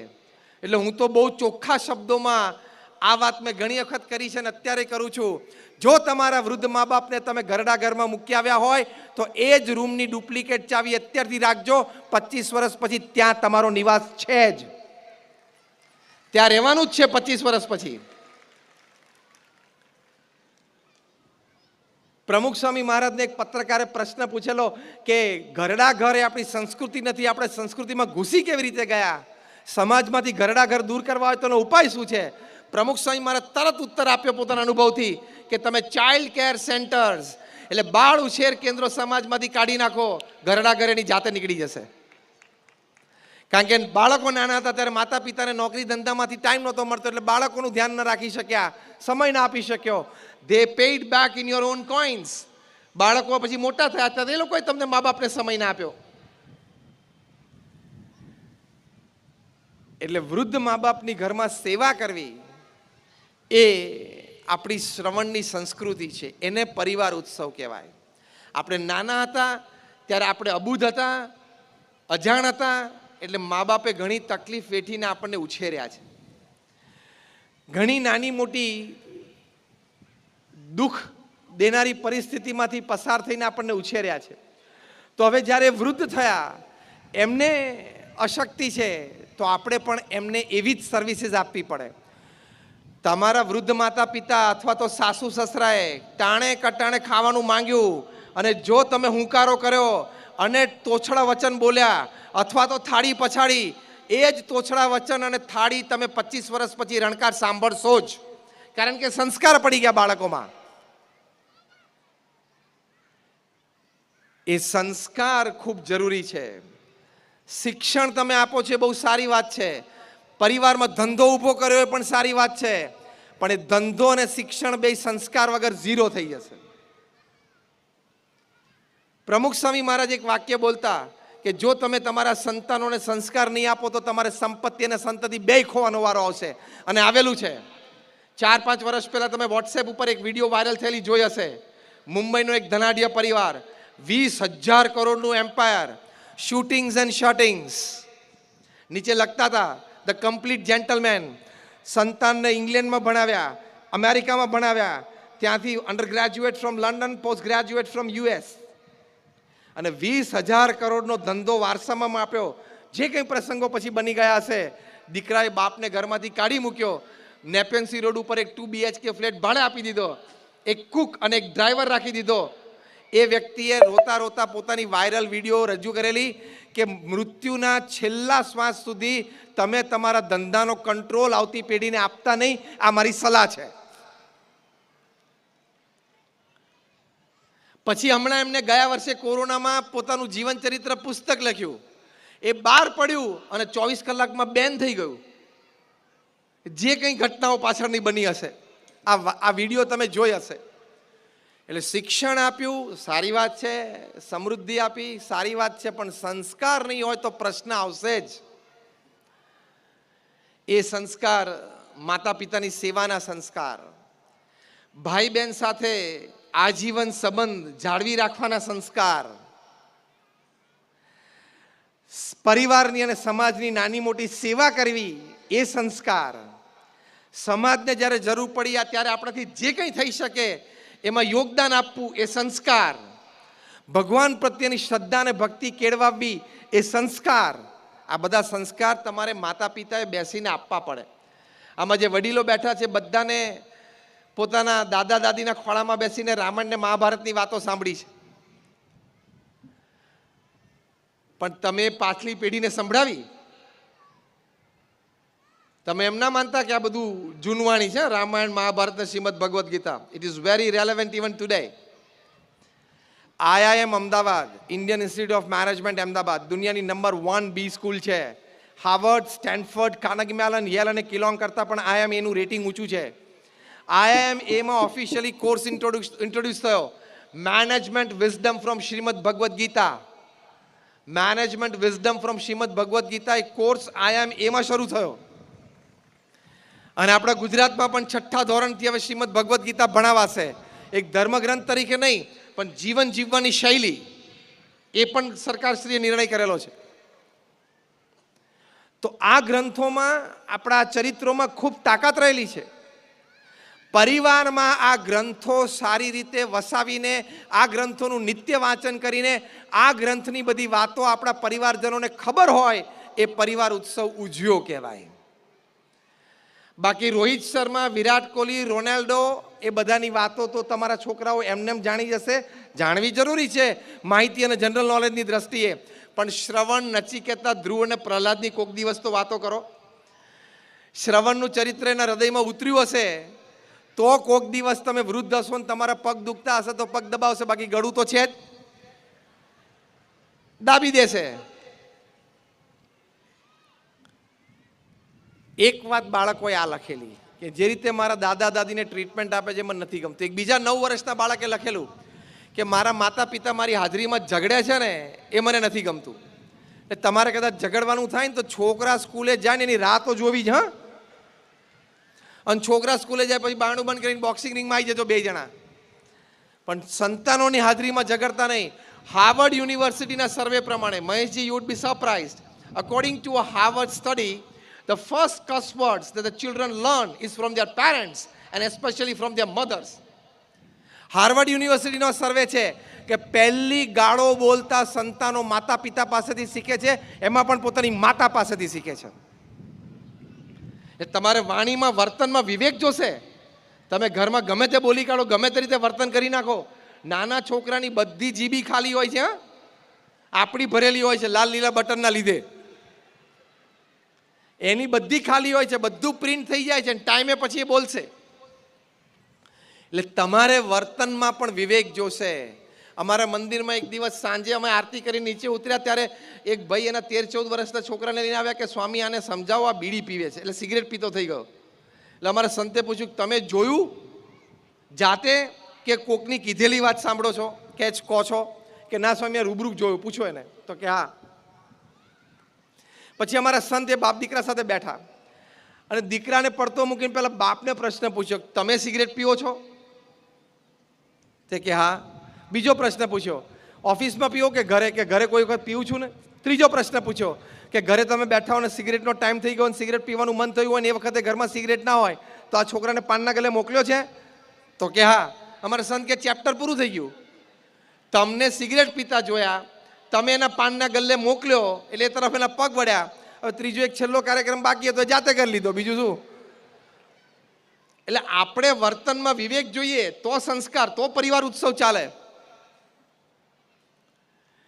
પરિવાર ઉત્સવમાં સંસ્કાર અગત્યની વાત છે અને એ સંસ્કાર પ્રાપ્ત થયા હોય એ જુદા તેજસ્વી હોય. 2007ની સાલમાં અમે BAPS સંસ્થાનો શતાબ્દી મહોત્સવ ઉજવેલો અમદાવાદમાં. 3 લાખ માણસની સભા બેઠેલીની વચ્ચે ઇંગ્લેન્ડનો એક યુવાન દીક્ષિત જે નાનપણથી BAPS સંસ્થામાં ઉછરીને મોટો થયો છે, બાળ મંડળ, કિશોર મંડળમાં, એને પ્રસ્તુત કરવામાં આવ્યો અને પ્રમુખ સ્વામી મહારાજે 3 લાખ લોકોની વચ્ચે એ યુવાનનું સન્માન કરેલું. એનું કારણ એ હતું કે દીક્ષિત છોકરો, એને નાનપણથી એવો સંકલ્પ હતો કે મારે ગ્રાફિક ડિઝાઇન અને ફોટોગ્રાફીનો કોર્સ કરવો છે. એની રસ રુચિની વાત હતી અને એની માટે યુરોપની નંબર 1 કોલેજ રેવન્સલેન્ડ યુનિવર્સિટીમાં એને એડમિશનની ઈચ્છા હતી અને એને એડમિશન મળી ગયું. મનગમતો કોર્સ, મનગમતી યુનિવર્સિટી. એડમિશન મળ્યું અને બીજા દિવસે એમના માતૃશ્રીને પેરાલિસિસનો સ્ટ્રોક આવ્યો. એમના માતૃશ્રી સિંગલ મોમ હતા, એટલે કે ડિવોર્સી હતા. ઘરમાં દીક્ષિત અને એના માતૃશ્રી 2 જ રહે. એની મધર નાની મોટી જોબ કરીને એક પરિવારનું પોષણ કરે. હવે ત્યાં ઇંગ્લેન્ડમાં તો કોઈ પરિવારજન મળે નહીં અને સામાન્ય મધ્યમવર્ગીય પરિવાર હોય એને નર્સ 24 કલાકના રાખવા એ પોસાય નહીં. દીક્ષિતે ઈમેલ મૂકી દીધો યુનિવર્સિટીમાં કે હું મારું એડમિશન જતું કરું છું, મારે ઘરમાં મારી જરૂરિયાત મારી હાજરી હોવી જરૂરી છે, એટલે હું મારું એડમિશન ફોરગો કરું છું. તમે બીજા કોકને એડમિશન આપી શકો છો. 2 વાર કાઉન્સેલિંગ કર્યું યુનિવર્સિટી, પણ એને ના પાડી. એ ફિઝિયોથેરાપી શીખ્યો, કારણ કે ઇંગ્લેન્ડમાં કંઈ સામાન્ય મધ્યમ વર્ગના પરિવાર પાસે આ બધું પોસાય નહીં. અને એના માતૃશ્રીની એને 2 વર્ષ સેવા કરી. પેરાલિસિસના સ્ટ્રોકમાં આમ સંપૂર્ણ almost like semi bed ridden જેવા હતા. માતાની સેવા કરી. 2 વર્ષમાં લગભગ 80% સુધારો થયો. રેવન્સલેન્ડ યુનિવર્સિટીના સંચાલકોને ખબર પડી કે આ છોકરાએ એની માતૃશ્રીની સેવા માટે પોતાનો મનગમતો કોર્સ અને મનગમતી યુનિવર્સિટીમાં એડમિશન મળતું હતું એ છોડ્યું છે. રેવન્સલેન્ડ યુનિવર્સિટીએ સામેથી એને એપ્રોચ કરીને કીધું કે આ વર્ષે તને વગર એન્ટ્રન્સ ટેસ્ટે અમે એન્ટ્રન્સ આપીશું. પણ આને પરિવાર ઉત્સવ કહેવાય, પરિવારોત્સવ કહેવાય, કે માતા પિતાની સેવાની આવી ભાવના સાથે સંસ્કારો કે જે ખોટું છે એને હું જોવું પણ નહીં, ખોટું છે એને અડું પણ નહીં, જે ખોટું છે મારો કરવાનો હું પ્રયત્ન પણ ના કરું. જે પૈસા, જે સમૃદ્ધિ, જે પ્રોપર્ટી આપણી નથી એની સામે જોવાનું પણ નહીં, થૂકવાનું પણ નહીં. એ ગૌરવ સાથે તો બધાએ જીવનનું એ પરિવારમાં મોટા સંસ્કાર છે. પરિવારમાં વડીલોએ બધાય સંતાનોને શીખવાનું કે બેટા અણહકના પૈસા અડવા જ નહીં. આ બહુ મોટા સંસ્કાર છે ગોવિંદ કાકા, બરોબર? બહુ જ મોટા સંસ્કાર છે કે જે પૈસા, જે સમૃદ્ધિ, જે પ્રોપર્ટી આપણી નથી એની સામે આપણે જોવાનું પણ નહીં. આ સંસ્કાર છે મોટા.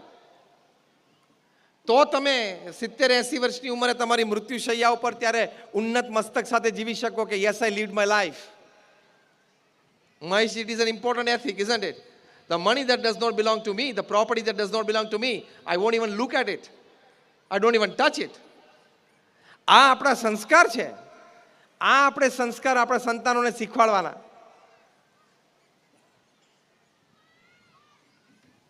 એકવાર એક છોકરો છે સ્કૂલેથી રબર ચોરીને ઘરે આવ્યો. તેના પિતાએ પૂછ્યું કે બેટા રબર તું ક્યાંથી લાવ્યો? તો કે મારી આગલી બેન્ચમાં એક છોકરો બેસે છે ને એનું બહાર પડેલું અને પાણી પીવા ગયો એટલે મેં લઈ લીધું. તો કે બેટા હું સરકારી કર્મચારી છું, હું તને ઓફિસથી આટલું બધું લાવી આપું છું, પછી તે શું કામ લીધું?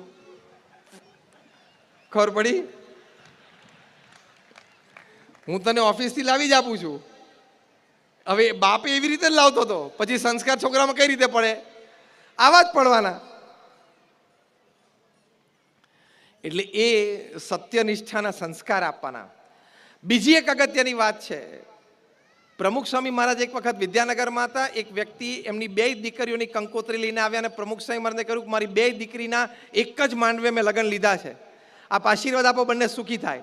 પ્રમુખ સ્વામી મહારાજે એ ભાઈના હાથમાંથી કંકોત્રી લઈ ઠાકોરજીને ધરાવી અને પછી એમને પાછી આપી કે અમે પ્રાર્થના કરીએ છીએ કે બંને સુખી થાય. પછી પ્રમુખ સ્વામી મહારાજ એનો હાથ પકડીને કહ્યું, હવે સાંભળજો કે તમારી બંને દીકરીઓને કહેજો કે સાસરે જાય છે તો સાસુ સસરા એના મા બાપ છે એમ માને. પ્રમુખ સ્વામી મહારાજ જાહેરમાં કહેતા કે સાસુ સસરાએ માનવાનું કે વહુ મારા ઘરમાં આવી છે, મારી દીકરી છે. એ ભાવના રાખવાની, અભિગમ રાખવાનો અને વર્તનમાં, વાણીમાં એ પ્રતિબિંબિત થવો જોઈએ. બીજી વાત પ્રમુખ સ્વામી મહારાજે કહી કે તમારી દીકરીને કહેજો કે સાસરે જઈને 2 વર્ષ સુધી મૌન રહે, એક શબ્દ ના બોલે. કદાચ એના સાસુ સસરા એને ટોકે, વઢે, એ ખોટા હોય તો એ વખતે સામું ન બોલે. આમાં કંઈ ખોટું સહન કરી લેવાની વાત નથી. પ્રમુખ સ્વામી મહારાજે શીખવાડ્યું કે વડીલ છે, સાસુ સસરા કદાચ બોલે તો એ વખતે તો સાંભળી જ લેવાનું. એ ખોટા હોય અને આપણે સાચા હોઈએ તો પણ સાંભળી લેવાનું. અને 2 દિવસ પછી શાંતિથી બેસાડીને વાત કરવાની કે પપ્પા તમે વાત કરતા હતા પણ વાત આમ હતી, મમ્મી તમે વાત કરતા હતા પણ વાત આમ હતી. તો સાસુ સસરાને પણ એમ થાય કે દીકરી ખાનદાન ઘરમાંથી આવી છે, સંસ્કારી છે, સામું બોલતી નથી. બાકી તમારી દીકરીને તમે MBA કરો, ફાર્માસિસ્ટ કરો, CA કરો, પણ જો સાસુ સસરાની સામે ઊંચી આંખ કરીને બોલી તો હર CA goes to dustbin, Har pharmacy goes to dustbin, Har MBA goes to dustbin. કારણ કે ગમે તેટલા ભણ્યા પણ વડીલોની મર્યાદા રાખતા તો આવડતું નથી. વડીલોની મર્યાદા રાખવી એ શું કહેવાય એ તો તમે સંસ્કાર આપ્યા નથી. પ્રમુખ સ્વામી મહારાજે કહ્યું કે તમારી દીકરીને કહેજો કે સાસુ સસરા સામે ઊંચા સાથે બોલાય જ નહીં. એ બોલે ટોકે તો સાંભળી લેવાનું અને 2 દિવસ પછી શાંતિથી સ્પષ્ટતા. આને સંસ્કાર કહેવાય. આપણે ખોટું સહન કરી લેવું એ વાત નથી કરતા, પણ એ સમય તો સાચવવો જ પડે. તો જ પારિવારિક મૂલ્યો સચવાય, તો જ પરિવારોત્સવ ઉજવાય, તો જ સમાજની મર્યાદાઓ સચવાય અને તો જ સમાજ સુરક્ષિત રહે. નાની પેઢીએ મોટી પેઢીની મર્યાદા રાખવી જ પડે, બોલાય જ નહીં. એ આપણા સંસ્કાર છે. એ સંસ્કાર આપો એટલે શું ઉજવ્યું કહેવાય? પરિવારોત્સવ. એ આપણે ઉજવ્યું કહેવાય. સાથે સાથે પરિવારોત્સવમાં પતિ પત્નીના સંબંધો પણ બહુ અગત્યના છે.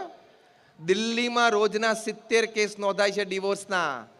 મુંબઈમાં બાંદ્રામાં ફેમિલી કોર્ટમાં રોજના 70 થી 80. હૈદરાબાદ સેકન્દ્રાબાદ ટ્વિન સિટીમાં રોજના 100. તે આટલો બધો તો શું વાંધો પડી જતો હશે?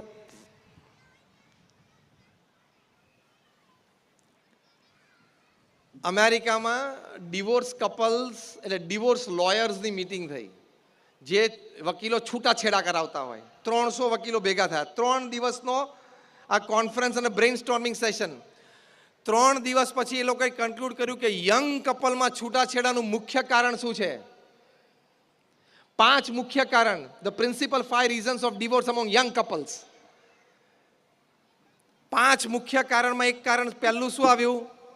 Over exposure to social networking sites. Social નેટવર્કિંગની સાઇટ ઊભી કરે, ત્યાં બ્રાઝિલમાં કોકની સાથે મિત્રતા ચાલુ કરે ને આર્જેન્ટિનામાં ચાલુ કરે. તું અહીંયા કતારગામ ને વેસુ ને વરાછા ઓછા પડે તને? તે બ્રાઝિલ ને આર્જેન્ટિના સુધી પહોંચી ગયો. ઓનલાઈન મિત્રતા થઈ જાય અને ઓનલાઈન મિત્રતા થાય પછી લગ્નેતર સંબંધો બંધાય અને પારિવારિક ઉત્સવ સત્યનાશ થઈ જાય. તમે સોશિયલ નેટવર્કિંગ સાઇટ ઉપર જાઓ એટલે એક્સ્ટ્રા મેરિટલ રિલેશનશિપ ચાલુ થશે જ અને પ્રશ્ન આવશે જ. એ તો હજી આધાર કાર્ડ લિંક થાય છે. આધાર કાર્ડ નેટ સાથે લિંક થશે એટલે ખબર પડશે કે હું 2 વર્ષથી કોકને પિંકી સમજીને એની સાથે ચર્ચા કરતો હતો, એ તો રઘો હતો.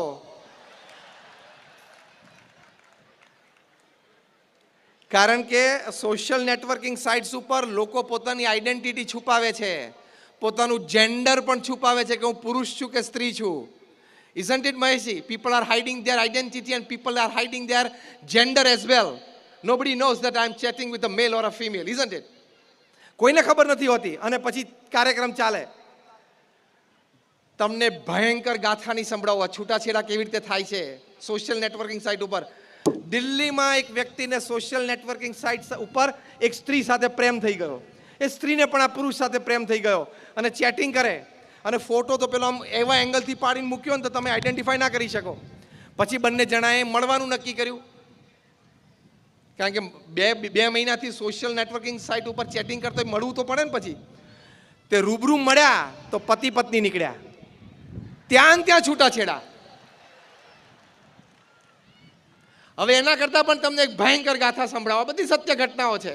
આમાં પરિવાર ઉત્સવ નષ્ટ, ટોટલ કાર્યક્રમ પૂરો. અમદાવાદમાં એક છોકરાને ઓનલાઈન સાઇટ ઉપર એક છોકરી સાથે પ્રેમ થયો. ચેટિંગ કર્યું અને પછી બંને જણાએ મળવાનું નક્કી કર્યું. બંને એકબીજા પ્રત્યે અઠવાડિયે 10 દિવસ સુધી ખૂબ પ્રેમ દાખ્યો ચેટિંગમાં અને વોઇસમેલમાં.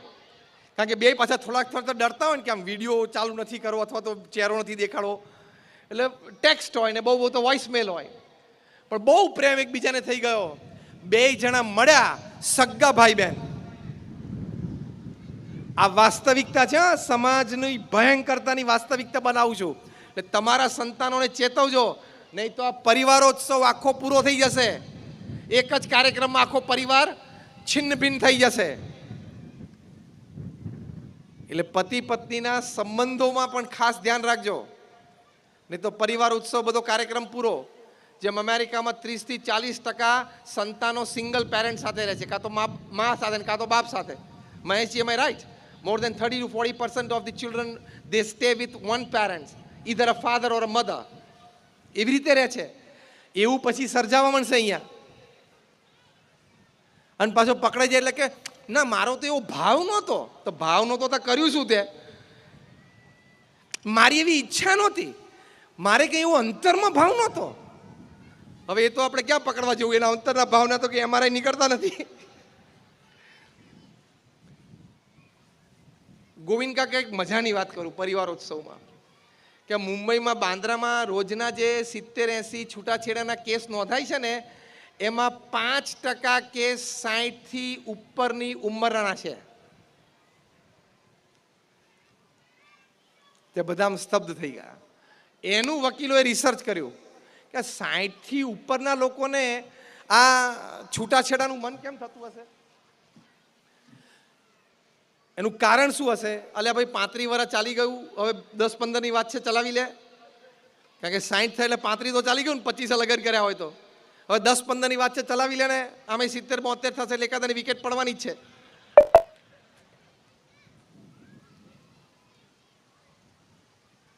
તો એના સંશોધન પછી ખબર પડી 5 મુખ્ય કારણમાંનું એક કારણ 60થી ઉપરના લોકોમાં ડિવોર્સ થાય, છૂટાછેડા માટે નોંધાવે છે. એમાં 5 મુખ્ય કારણમાંનું એક કારણ ખબર છે? બેડરૂમમાં પંખાની સ્પીડ. એકને 1 ઉપર જોઈતો હોય અને એકને 5 ઉપર જોઈતો હોય, એકને AC 18 જોઈએ અને એકને 25 જોઈએ. છૂટાછેડા. એટલે એક ગોદડું વધારે ઉઠી લે, છૂટું ના પડાય. અને એક ગોદડાથી ના પતતો તો પલંગ નીચે ઘૂસી જા, પણ એમ છૂટું પડાય નહીં. બીજું કારણ તમને ખબર છે? જો આપણા માનસિક આપણી કેટલી દરિદ્રતા છે. બીજું રીઝન 60થી ઉપરના લોકોના ડિવોર્સમાં, જો આ પરિવારોત્સવ મોટી ઉંમરે પણ કેવો બગડે છે, જે વિષય ઉપર આપણે વાત કરીએ છીએ. બીજું મોટું કારણ શું આપ્યું ખબર છે? Maheshji, you would be surprise. The second important reason for divorce among couples above 60. Suddenly my spouse has lost the sense of dressing. એટલે પતિ કે પત્ની બેમાંથી એક શું નોંધાવે છૂટાછેડાનું કારણ? કે મારા જીવન સાથીને ડ્રેસિંગ સેન્સ જતી રહી છે. એટલે 60 વર્ષે જબ્બો લેંગો પહેરેમાં બધું આવી ગયું. માનસિકતા બહુ દરિદ્રપણાને પામી ગઈ. એટલે છૂટાછેડાના આ બધા કારણો બને છે. એટલે સુમેળે રહેવું, એની માટે હું એક ફોર્મ્યુલા શીખવાડું છું, એને ટેક ફોર્મ્યુલા કહેવાય. TAAC. T એટલે ટોલરન્સ, સહન કરી લેવું. A ઇઝ એક્સેપ્ટન્સ, સ્વીકારી લેવું. કારણ કે હવે એમાં કંઈ બહુ ફેરફાર થયું નથી. મશીનમાં સુધારો ઘણો માંગે છે, પણ ફેરફાર થશે નહીં. એક્સેપ્ટન્સ, સ્વીકારી લેવાનું. મેડ ફોર ઈચ અધર કપલ હોય ને એમાં છૂટાછેડા થયા છે. અને મેડ ફોર ઈચ અધર કપલ હોય ને એમાં પણ 70-30 રેશિયો છે. 70% બે એકબીજાને અનુકૂળ હોય અને 30% તો મોટું મન રાખીને જતું કરવું પડે, સહન કરી લેવું પડે, સ્વીકારી લેવું પડે. ત્રીજો એ એટલે સેકન્ડ ઇઝ એક્સેપ્ટન્સ, ત્રીજો એ ઇઝ એડજસ્ટમેન્ટ અને સી ઇઝ કોમ્પ્રોમાઇઝ. બૌદ્ધા પુરુષોને સલાહ છે કે ઘરમાં બહુ માથાકૂટ કરવી નહીં. ઘરમાં ઇન્ટિરિયરમાં પડદા લાગી જાય ને એટલે તમારે શું કહેવાનું? એક્સિલન્ટ. પૂછે કે ના પૂછે, એક્સિલન્ટ બોલી જ જવાનું. છોકરાઓ માટે તમારા પત્ની ડ્રેસ લઈ આવે અને છોકરાને પહેરાવે ને, સુપર્બ. આને શું કહેવાય? એડજસ્ટમેન્ટ. થોડો કલર લાઇટ હોત તો સારું હતું એવું તમે બોલ્યા એટલે પરિવારોત્સવ બગડશે. બીજે દિવસે ચાય બગડશે. બીજે દિવસે ચા સવારે વ્યવસ્થિત પીવી હોય તો આગલા દિવસે તમારા પત્નીએ સંતાનો માટે જે ડ્રેસ લાઈન સીવડાવ્યો હોય અને પહેરાવ્યો હોય ને એને સુપર્બ અને એક્સિલન્ટની કેટેગરીમાં મૂકી જ દેવાનો. તમને શું ફેર પડે છે? પડદા થોડાક ઝાંખા ડાર્ક હોય. આ હું હસતા હસતા એટલે વાત કરું છું. આ એક મેં જોકની દ્રષ્ટિએ વાત કરી, પણ કહેવાનું શું? સ્વીકારી લેવાનું, મોટું મન રાખવાનું, જતું કરવાનું, નાની નાની વાતમાં ચૂં નહીં કરવાનું, નહીં તો આ પરિવારોત્સવ બધો બગડી જશે. બિચારા એક છોકરાએ એના પપ્પાને પૂછ્યું કે પપ્પા મને મનમાં મોટો પ્રશ્ન છે. તો પપ્પા કહે શેનો પ્રશ્ન? કે ત્રેતા યુગમાં ભગવાન રામે એમના પિતાશ્રી દશરથજીની આજ્ઞા પાડી અને વચન રાખ્યું તો એ મહાન થઈ ગયા, અને સતયુગમાં પ્રહલાદે એમના પિતાનું વચન ન માન્યું અને તોય મહાન થઈ ગયા. તો મારે પ્રશ્ન એ છે કે મારે તમારું વચન માનવાનું કે નહીં માનવાનું? ભગવાન રામે પિતાનું વચન માન્યું તો મહાન થઈ ગયા, અને પ્રહલાદે વચન ન માન્યું તોય મહાન થઈ ગયા. તો મારે તમારું વચન રાખવું કે નહીં રાખવું? પિતામાં પ્રશ્ન મૂંઝવણમાં આવે કે નહીં? પિતા કે બેટા, સતયુગની વાત જુદી છે, ત્રેતાયુગની વાત જુદી છે, અત્યારે આપણે કળિયુગમાં જીવીએ છીએ એટલે અત્યારની વાત જુદી હોય. અત્યારે કળિયુગમાં મારે કે તારે બેમાંથી જેને પણ અથવા બંને મહાન થવું હશે તો આપણે બંને તારા મમ્મીની વાત માનવી પડશે.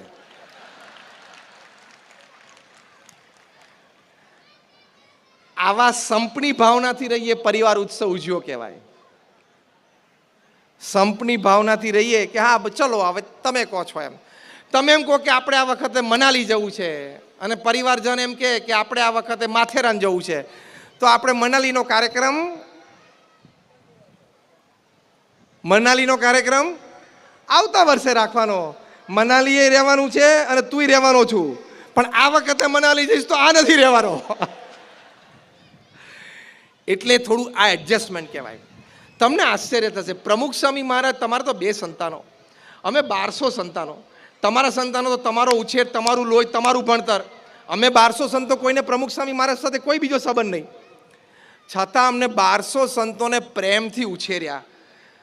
શાસ્ત્રોમાં વાત છે કે saint can love like 1000 mothers. એક સંત છે 1000 માતાનો પ્રેમ આપી શકે. શાસ્ત્રમાં વાત છે, એ અમે પ્રમુખ સ્વામી પાસે અનુભવ્યું છે. આજે મહંત સ્વામી ભારત પાસે અમે અનુભવીએ છીએ. અમે બધા સંતો બેઠા છીએ, આખી સંસ્થાના બધા સંતોને તમે પૂછો, એક સંતને પ્રમુખ સ્વામી મહારાજ સાથે 100 પ્રસંગો બનેલા છે. એક સંત બીમાર હોય તો પ્રમુખ સ્વામી મહારાજના વ્યક્તિગત ફોન, પત્ર અને મુલાકાત. ત્યાં સારંગપુરમાં અમારા યોગમુનિ સ્વામી બીમાર હતા. 1 મહિના સુધી પ્રમુખ સ્વામી મહારાજ રોજ એમની રૂમમાં એમના પલંગ ઉપર સાથે બેસીને એમની સાથે વાર્તાલાપ કરીને ખબર અંતર પૂછ્યા છે. આવો પ્રસંગ તો પૃથ્વી ઉપર બીજો નહીં બન્યો હોય કે તમારા કોઈ મિત્ર કે પરિવારજન બીમાર હોય અને 1 મહિના સુધી રોજ તમે ખબર કાઢવા જાઓ. 1 મહિના સુધી પોતાના શેડ્યુલમાંથી બહાર નીકળીને રોજ ખબર કાઢવા જાય. આને પરિવાર ઉત્સવ કહેવાય. This is family values. એટલે તમારા વાણી, વર્તન, વિવેક, પતિ પત્નીના સંબંધો, એની ઉપર અત્યંત જાણપણું રાખજો. કારણ કે સંબંધ બંધાતા વર્ષો જાય, સંબંધ તૂટતા કાચી સેકન્ડ થાય. પતિ પત્નીને એકબીજાના ચારિત્ર વિશે થોડીક પણ શંકા જશે, પરિવાર ઉત્સવ પૂરો થઈ જશે. પ્રમુખ સ્વામી મહારાજ આની માટે એક સરસ વાક્યમાં સલાહ આપતા હતા. બહુ જ સરસ વાક્ય છે કે પતિ પત્ની તમે લગ્ન કર્યા એટલે કે તમે અગ્નિની સાક્ષીએ જોડાયા, હવે એવો નિર્ણય કરવો કે અગ્નિની સાક્ષીએ છૂટા પડશું. ખબર પડી? 2માંથી 1નો અગ્નિ સંસ્કાર થાય ને ત્યારે છૂટા પડશું, ત્યાં સુધી ભેગા રહેવાનું, એવો નિર્ણય કરવાનો. અને 70-30નો રેશિયો જાળવી રાખવાનો. 70% બધું અનુકૂળ ચાલશે લગ્ન જીવનમાં, 30% સહન કરી લેવાનું, સ્વીકારી લેવાનું, મોટું મન રાખવાનું, જતું કરવાનું, કોમ્પ્રોમાઇઝ રાખવાનું. અને આ કરતાં કરતાં પાછું મોઢું ચડેલું રાખીને ઘરમાં નહીં ફરવાનું. હા, કરીને ફર્યા કરે. તેને શું દિવેલ પીધેલું મોઢું થઈ ગયું? તને ક્યાં કહો કે 2 દિવસ જૂની ખીચડી ખવડાવી દીધી છે, તે આફરો ચડ્યો છે?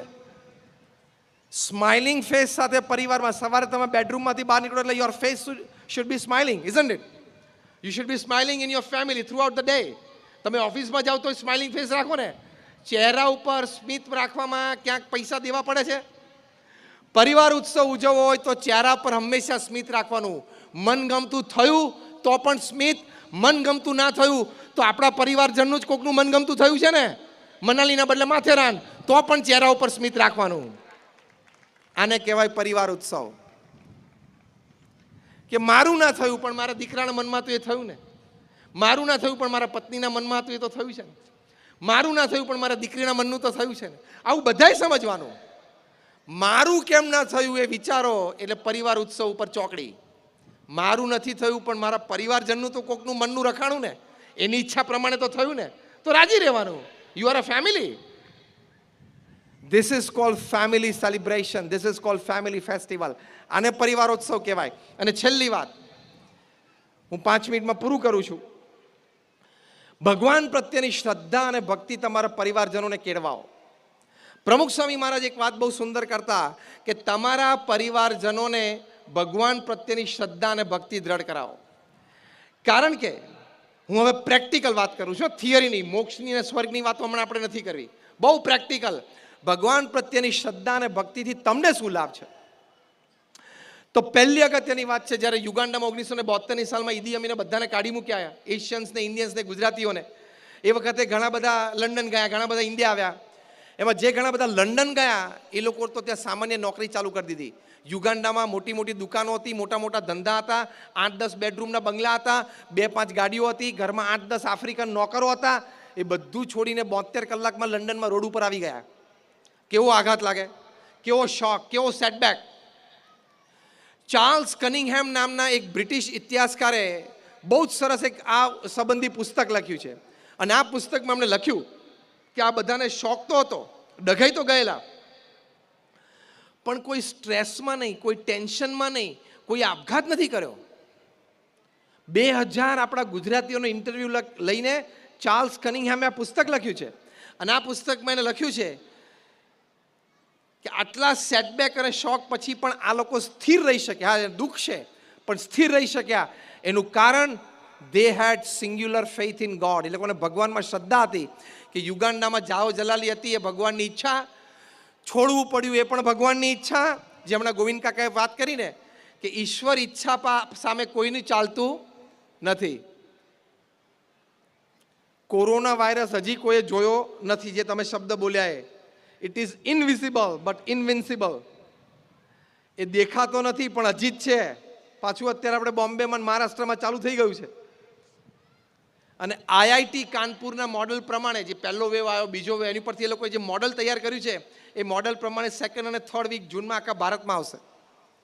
કોઈ એવો ઘાતકી નથી, પણ એક કોરોના જેવા વાયરસ જે દેખાતો નથી એને માનવ જાતનું બધું અભિમાન ઉતારી નાખ્યું. શું અભિમાન?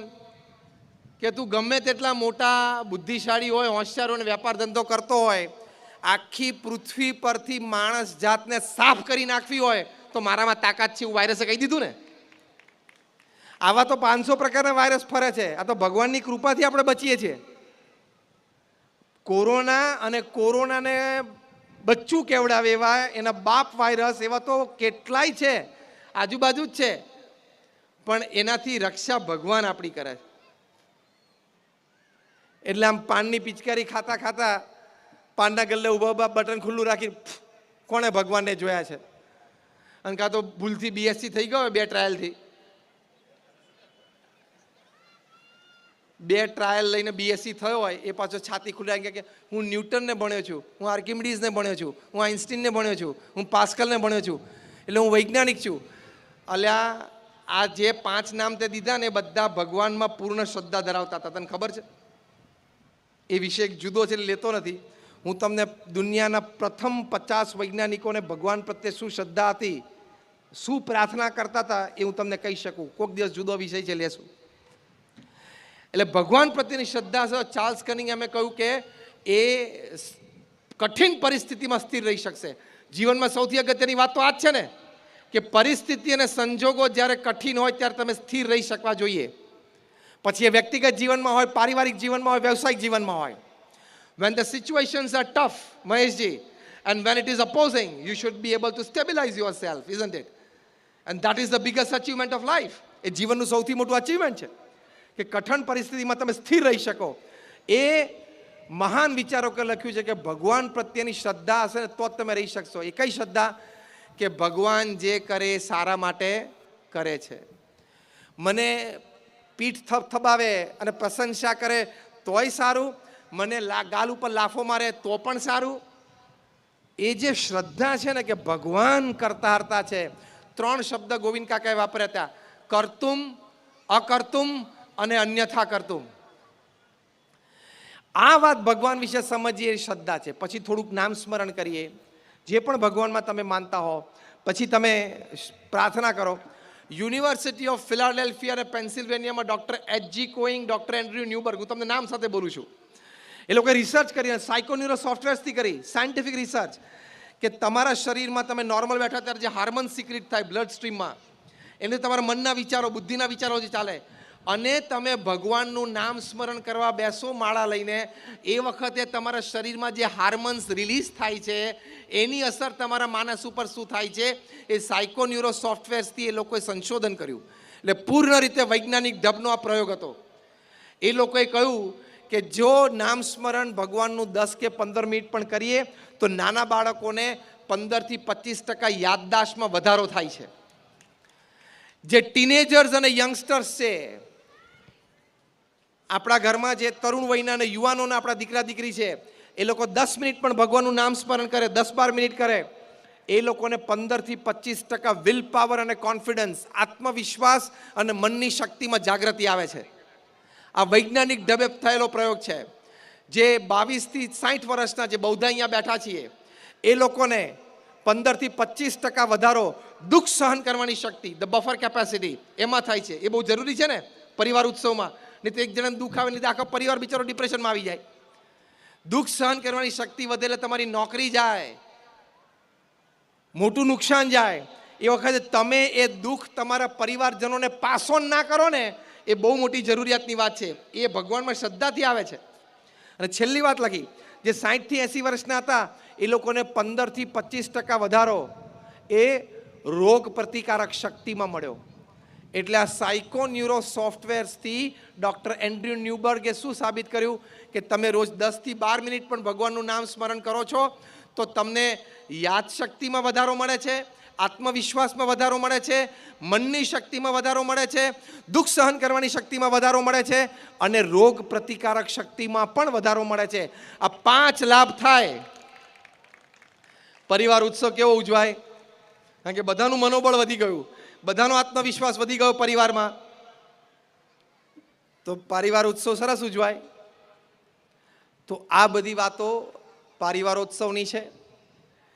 આજના દિવસે અમે પ્રાર્થના કરીએ છીએ ભગવાન સ્વામિનારાયણના ચરણોમાં, ભગવાન શ્રી રામ, ભગવાન શ્રી કૃષ્ણના ચરણોમાં, અમારા ગુરુહરિ પ્રમુખ સ્વામી મહારાજ, મહંત સ્વામી મહારાજના ચરણોમાં, કે આ બધી વાતો કંઈ મેં તમને નવી નથી કરી.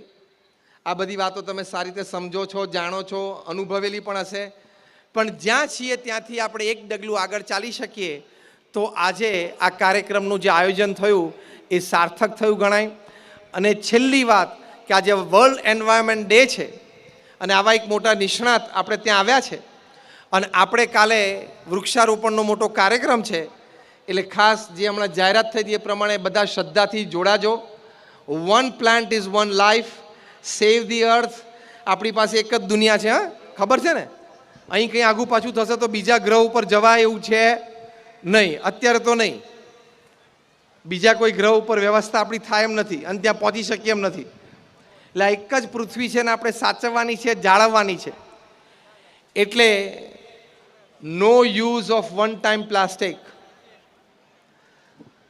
શ્રેયાંશે વાત કરી હતી ને કે ભાઈ અમે પ્લાસ્ટિકનો ઉપયોગ નથી કર્યો એમ. તો નો યુઝ એટલે એન્વાયરમેન્ટલ ફ્રેન્ડલી બનવાનું. તો એ આપણું એક યોગદાન છે સમાજને અને આ વિશ્વને. બે વાત એક સાથે વણીને છેલ્લું વાક્ય બોલું છું. Maheshji, people think that we have to leave a better planet for our children. In the same way, they have to leave better children for the planet. આપણે એમ સમજીએ છીએ કે મારે એક સારી દુનિયા મારા સંતાનો માટે છોડીને જવી છે, પણ તમારે દુનિયા માટે સારા સંતાનો પણ છોડીને જવા પડશે. હા, બેય કરવાનું છે. સારા સંતાનો દુનિયા માટે તૈયાર કરીએ એ પરિવાર ઉત્સવ, અને સંતાનો માટે સારી દુનિયા તૈયાર કરીએ એ પર્યાવરણ દિન. Thank you very much.